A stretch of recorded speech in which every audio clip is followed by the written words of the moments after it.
Shalom, mes peuples de Dieu, partout où vous nous suivez, nous vous sommes réellement reconnaissants parce que non seulement vous nous suivez, vous vous êtes abonnés sur Charisme TV Adolphe officiel. Merci pour tout ce que vous êtes en train de faire. Aujourd'hui, nous continuons sur cet espace et cette étape où nous parlons de l'organisation satanique. Et beaucoup nous ont posé la question lorsque nous avons parlé de l'organisation satanique concernant la sorcellerie. Aujourd'hui, nous allons d'abord devoir répondre à ces questions qui nous ont été posées par certains des membres. Je sais que nous avons encore des problèmes pour désactiver vos commentaires. C'est par ces moyens que vous pouvez nous atteindre, mais il y a quand même, nous avons encore cette petite difficulté. Il y a quand même des gens qui nous écrivent sur WhatsApp. C'est sur les numéros que vous voyez sur les bandes d'écran. Plus 243 81 125 45 47. Vous pouvez nous croiser sur WhatsApp et nous poser des questions. La première question, nous le tirons de notre bien-aimé qui est du côté des États-Unis, notre sœur Thérèse Mayassi, qui est devenue l'habituée, qui nous pose des questions régulièrement sur WhatsApp.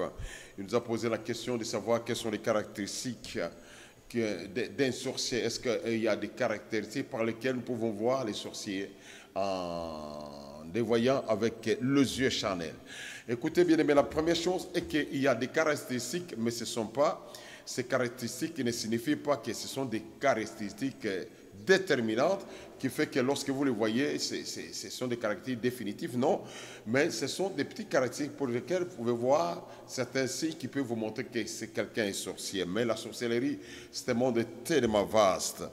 La première chose, nous avons parlé que la sorcellerie est liée au mensonge. C'est un monde qui vient du mensonge. Un vrai sorcier, c'est un grand menteur. Parce que c'est quelqu'un qui vit dans un monde différent de notre monde. Et tout ce qu'il fait, il ne veut pas que les gens puissent découvrir.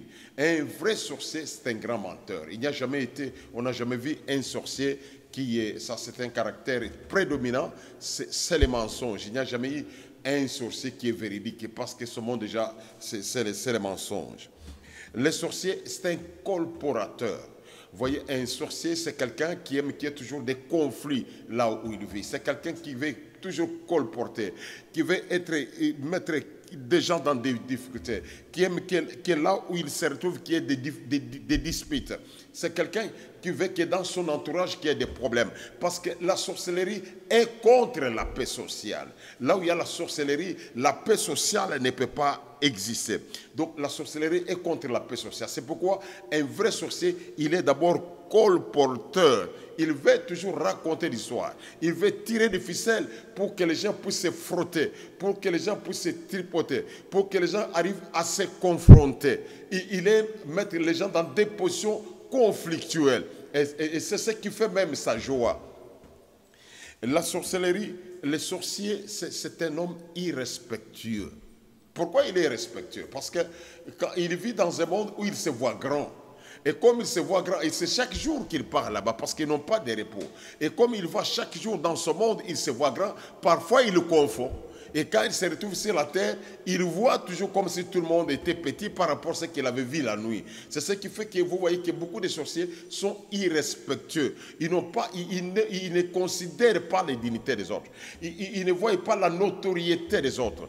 Ils ne peuvent même pas considérer l'âge de l'autre. Parce que dans ce monde-là, il se voit plus grand. Il se voit plus puissant. Et ainsi, il arrive à confondre ce monde et le monde physique. C'est pourquoi la sorcellerie est lié aussi au manque d'irrespect. La sorcellerie, un vrai sorcier, il a la haine inconsidérée. C'est-à-dire, vous trouvez quelqu'un qui vous hait sans problème. Et vous cherchez quel est le motif, pourquoi est-ce qu'il vous a haï, vous ne trouvez pas. Pourquoi? Parce que c'est un monde qui fait à ce que l'homme puisse avoir le cœur de la haine, la pensée de la haine. Et ça fait partie même des principes du monde de la sorcellerie. Un sorcier aussi, c'est un homme qui aime la saleté. Parce que la sorcellerie, c'est l'inverse de ce que nous vivons. Quelqu'un qui est trop sale, il se retrouve dans ce monde-là qu'il est très propre. Et la plupart des sorciers n'aiment pas la propreté. Ils sont contre la propreté. Ce sont des gens souvent qui sont très sales. Mais vous devez tirer attention parce que vous devez trouver quelqu'un qui a la saleté mais qui n'est pas sorcier. C'est pourquoi nous demandons toujours à ce que vous puissiez avoir l'esprit de discernement. Parce qu'avec le discernement, vous allez comprendre que ça peut être un caractère néfaste, ça peut être un vice que quelqu'un a et qui n'est pas lié tout simplement à la sorcellerie. Les sorciers, ce sont les gens qui font semblant d'être solidaires mais ne le sont pas.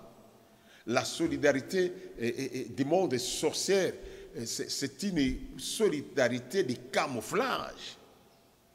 Un sorcier, il n'aime pas, il se fait solidaire, il fait semblant d'être tendre, il fait semblant d'être social, mais au fond, il ne l'est pas. Et vous verrez que c'est un homme qui n'aime jamais que les hommes puissent évoluer. Même sur la terre, même physiquement, vous voyez qu'il n'aime jamais quelqu'un qui évolue. Il va toujours combattre pour que les gens ne puissent pas évoluer. Là, physiquement, vous voyez que cet homme n'est pas l'avancement. Quand vous avancez, il n'est pas dans la joie. Il fait tout pour vous nuire. Il fait tout pour vous noyer. Il fait tout pour que vous puissiez reculer. Si vous faites des affaires avec un sorcier, retenez qu'il fera tout pour que vous puissiez tomber dans l'échec. Parce que la sorcellerie est là que pour nuire l'homme, nuire à la pensée de l'homme. C'est une puissance nuisible qui nuit l'homme dans toutes ses formes et dans tous les secteurs. Alors nous pensons que nous avons un peu répondu au questionnaire de notre sœur Thérèse Mayala. Et les sorciers aussi, ils ont toujours la facilité de dormir facilement, profondément, avant 21h30. Ce sont des hommes qui, avant 21h30, ils sont en profond sommeil parce qu'ils doivent aller déjà dans ce monde-là. Et quand ils s'endorment, c'est profondément, vous pouvez les bouger, ils ne bougent pas. Mais ne confondez pas. J'aime toujours que vous ne soyez pas confondre parce que nous avons l'obligation de vous donner l'enseignement. Nous disons tout simplement que vous ne pouvez pas confondre. Il y a certains caractères qui sont semblables aux des caractères normaux que quelqu'un peut avoir, ou c'est une mauvaise habitude que quelqu'un a, vous n'allez pas assimiler ça là ou associer à la sorcellerie. Mais le problème que vous pouvez vous faire, c'est ce que vous devez apprendre à chercher le discernement. Parce que quand vous avez le discernement du Seigneur, ça va vous aider à découvrir la sorcellerie. Si vous n'avez pas de discernement, priez pour que vous puissiez avoir le don de vision. Parce qu'avec le don de vision, vous pouvez découvrir un sorcier. Avec le don de prophétie, vous pouvez découvrir un sorcier. Ou carrément, amener celui-là devant un spécialiste qui connaît ce monde, il peut vous orienter pour découvrir un sorcier. Mais attention, il y a les sorciers qu'on appelle les sorciers supérieurs. Un sorcier supérieur, il a tellement de difficultés pour que vous puissiez découvrir qu'il est là. Parce que beaucoup de sorciers ne sont pas intelligents. C'est aussi partie des caractéristiques des sorciers. Beaucoup de sorciers ne sont pas intelligents. Mais il y a aussi des sorciers trop intelligents. Par exemple, les sorciers supérieurs. Un sorcier supérieur, c'est différent d'un sorcier proprement dit. Un sorcier supérieur, il a toujours des capacités d'être trop intelligent. Nous passons à notre deuxième question qu'on nous a posée. Où vont les esprits des gens tués par les sorciers? C'est une bonne question. Vous devez comprendre d'abord qu'avant de parler où se retrouvent les esprits des gens tués par les sorciers, quand ils tuent quelqu'un, ils mangent la chair de l'homme, mais ils ne touchent pas aux peaux. La peau de l'homme sacrifié, la peau de l'homme que les sorciers ont tué, on utilise comme linge. Et ce linge, il y en a de différentes catégories. Il y a le linge pour danser, il y a le linge que les sorciers portent pour envoûter, il y a le linge qu'ils portent pour faire des voyages astrales, il y a le linge qu'ils portent pour faire des réunions. Donc, il y a plusieurs sortes de linge. C'est ce qui fait qu'en réalité, celui qui veut être un sorcier accompli doit avoir sacrifié au moins 5 personnes. Et avec ces 5 personnes, il peut posséder déjà les 5 linges lui permettant de fonctionner normalement. Et c'est là ce qui fait que vous allez vous retrouver que quelqu'un qui n'a pas de linge, il n'y a pas moyen qu'il puisse sortir, aller dans le monde de la sorcellerie. Il faut que quelqu'un puisse venir les transporter. Il a quelqu'un qui vient lui aider la nuit, il l'appelle, il les transporte et l'amène dans le monde de la sorcellerie. Et ce système-là fait que l'homme qu'on a toujours emmené comme ça par quelqu'un d'autre, il devient créancier de celui qui l'amène. Et comme il est créancier, il sera redevable à cette personne, il sera obligé de sacrifier quelqu'un qui doit être en remplacement des efforts que la dernière personne était tentée de faire pour lui. Et les autres, on fabrique des ustensiles, Les ustensiles qu'on utilise dans le monde de la sorcellerie est utilisé avec les hommes. Mais maintenant, revenons à l'esprit. Où vont les esprits des gens tués par la sorcellerie? Ces gens que les sorciers bouffent, ils bouffent la chair, la peau, ils utilisent comme de linge, les os, ils utilisent comme des ustensiles. Mais l'esprit de cet homme-là ne rentre même pas dans les cimetières. Il devient un esprit errant. C'est ce que vous appelez les fantômes. Les fantômes, c'est un esprit en détresse. C'est un esprit qui souffre. C'est un esprit qui est en souffrance, en errance. Et c'est pourquoi vous allez trouver que ces esprits se retrouvent souvent dans des cités, dans des villes, et sont tout proches des maisons. Vous pouvez les sentir parce que c'est quelqu'un qui ne vit plus avec vous. Mais c'est un esprit en détresse qui n'a pas la puissance de vous faire quelque chose. Donc les esprits des hommes tués par les sorciers, ils deviennent des fantômes. Les fantômes ne peuvent rien faire sur un homme vivant. Les fantômes n'ont pas le pouvoir plus puissant que sur un homme vivant. Mais ça arrive que quand vous entrez en contact avec un fantôme, vous sentez des sensations. Parce que ce sont des sensations normales. Les sensations qui font que vous êtes entré en contact avec un esprit. Vous pouvez sentir parfois les cheveux qui se dressent. Vous sentez des frissons sur le corps. C'est parce que vous êtes entré en contact avec un esprit. Mais c'est un esprit qui est inoffensif. Un esprit qui ne peut rien vous faire. Un esprit qui n'a jamais tué. Un esprit qui n'a jamais fait du mal à quiconque. Parce que c'est un esprit qui est en souffrance jusqu'à ce qu'il va attendre l'âge que Dieu avait prévu pour lui. À ce moment-là, il meurt et rentre dans le monde des cimetières. Il sera recueilli. Pour aujourd'hui, nous étions en train de répondre à ces petites questions, mais qui sont questions tellement nombreuses. Je sais que nous allons encore revenir pour répondre encore à des questions. Mais la dernière question que nous allons répondre ce soir, c'est pour dire tout simplement, est-ce que quelqu'un qui a la sorcellerie, cette puissance peut terminer? Exactement. Au moyen de la souffrance, on peut mettre fin à la puissance de la sorcellerie. Parce que la puissance de la sorcellerie est liée à l'esprit de l'homme. Et comme c'est lié à l'esprit de l'homme, dès qu'on bloque la sortie du corps de cette personne-là par la prière, on bloque la sortie du corps. C'est-à-dire, on fait que seul l'esprit puisse être collé de corps. C'est un demi-voyage astral, ce qu'on appelle la sorcellerie. Et lorsqu'on bloque l'esprit de l'homme, que ça ne puisse plus sortir du corps, donc la sorcellerie est anéantie. On coupe les communications à partir de ses oreilles, on coupe les communications, les contacts avec le monde extérieur.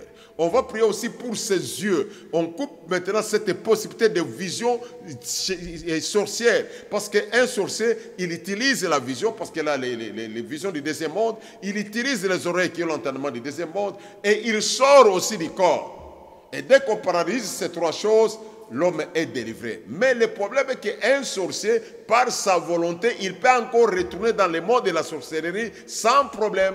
Et quand il retourne, il n'y a pas de conséquences. Vous pouvez poser la question, un sorcier qui s'est repenti, il retourne, il sera frappé. Mais non, il s'est repenti, c'est bien, mais quand il rentre, il n'y a pas de problème. Parce que ce sont des petites crépuscules, comme je vous avais dit. Il peut quitter les crépuscules d'un coin pour entrer dans un crépuscule d'un autre coin. Là, il devient un nouveau.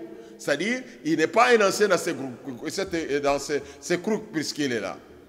Donc, ce n'est pas étonnant que vous voyez que quelqu'un qui a été délivré de la sorcellerie, c'est quelque chose qui est lié à sa volonté, il puisse retourner. Grand merci à tous ceux qui sont en train de nous suivre et nous entendre. Vous êtes tellement nombreux. Vos remarques et vos suggestions, nous les prenons en considération. Nous disons grand merci à tous ceux qui partagent sur les pages Facebook. Nous voyons Diago Alessa à Paris avec notre bien-aimé Roy Fouana. Nous voyons tous les amis de Wallis. Nous voyons aussi les mamans de CRS Paris. Les mamans de CRS Paris, je ne vous ai pas oublié. Les mamans de CRS Belgique avec l'homme de Dieu, Nasser Chibango Walesa, un grand homme de Dieu que nous respectons. Que Dieu vous bénisse. Nous bénissons aussi les pasteurs Jancy Enyeka à Ottawa et toute l'église de Ottawa. Nous bénissons pasteur Noé et sa femme Maria Toula qui nous aident à ce que nous puissions soutenir les veuves et les orphelins. Et sans oublier le pasteur Noé et sa charmante épouse Maman Charlotte qui nous ont aidés. Merci aussi pour votre don que vous nous avez fait. Nous disons grand merci à l'homme de Dieu. Et nous vous disons qu'il y a l'église à Ottawa et à Montréal, l'église de Saint-André à Montréal, où vous pouvez passer et prier ensemble. Grand merci à la famille Kadia, en Nouvelle-Zélande, tous les Kadia, vous êtes bénis. Nous bénissons aussi notre bien-aimé Ngalula Moulonga, mais Lydia en Australie et avec toute sa famille. Que Dieu vous bénisse abondamment pour toutes choses que vous êtes en train de faire et tous les amis d'Ewas à travers le monde, sans oublier nos bien-aimés qui sont ici sur place. Nous voyons l'ingénieur Kelly, Papi Kelly Bobois, qui prend les soins et qui monte ces émissions pour vous. Et quand vous voyez cette qualité des images, c'est à cause de cet homme. Ce sont des hommes que vous devez aider, des hommes que vous devez soutenir, sans oublier notre bien-aimé qui est à la régie finale, Étienne Ilongo, et tous ces bien-aimés qui se retrouvent de l'autre côté, Albert Chango, notre webmaster. Nous n'oublions pas aussi ma petite sœur propre, Chimène, et sa grande sœur, mère double, que nous disons grand merci pour toutes choses que vous êtes en train de faire. Nous vous disons merci et au prochain numéro.